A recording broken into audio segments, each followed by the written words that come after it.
to 22 pesos ang inaasahang dagdag sa kada litro ng diesel sa Martes ayon sa industry sources. 14 to 16 pesos naman sa gasolina. Ikaw ba ay nagtataka bakit magkaiba-iba ang presyo ng gasolina? Ang paiba-ibang presyo ng gasolina sa mga estasyon, kahit magkatabi o magkalapit ang mga ito, ay may malalim na dahilan na nakaugat sa ekonomiya, lokasyon at kompetisyon. Narito ang 5 pangunahing dahilan kung bakit hindi pare-pareho ang singil nila. Una, batas ng deregulation or Downstream Oil Industry Deregulation Act. Sa ilalim ng batas sa Pilipinas, ang gobyerno ay walang kapangyarihang magtakda ng iisang presyo ng petrolyo.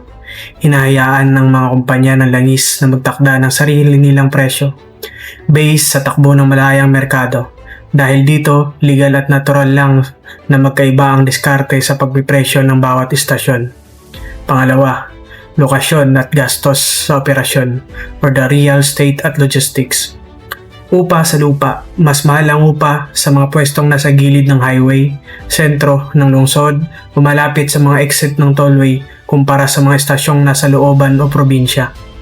Logistics, kung ang isang gasolinahan ay malayo sa mga oil depot, imbakan ng langis, mas malaki ang nagagastos nila sa pagbabiyahe ng mga truck na nagdadala ng produktong petrolyo, kaya binabawi ito sa huling presyo ng produkto. Pangatlo, the big three versus the independent small players. Ito yung Shell, Petron, Caltex, karaniwang mas mataas ang presyo nila dahil sa malaking gastos sa marketing, pananaliksik at mga special na additives na inahalo nila sa gasolina. Small independent players tulad ng Ono, Clean Fuel, Sea Oil, Gas, mas mababa ang kanilang operating cost. Madalas ay diretso ang kanilang pagbili ng mga supply at mas simple ang kanilang mga pasilidad. Walang malaking convenience store or malawak na parking, kaya kaya nilang magbaba ng presyo para umakit ng mga customer. Pang-apat, lokal na kompetisyon or the price war.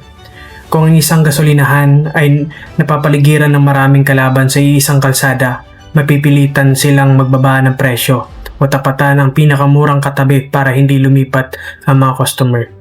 Sa kabilang banda, kung ang isang istasyon lang ang nandoon sa loob ng mahabang rota, mas may kalayaan silang itaas ang presyo. Panlima, oras ng pagbili ng stock at inventaryo. Hindi sabay-sabay na uubos ang karga ng mga tangke sa ilalim ng lupa. Ang isang istasyon na may lumang stock na nabili nung mababa pa ang presyo sa pandaigdigang merkado ay maaaring magbenta ng mas mura kumpara sa katabing istasyon na kakapasok lang ng bagong supply na nabili sa mas mataas na halaga. At sa mga ganito pang content, follow for more.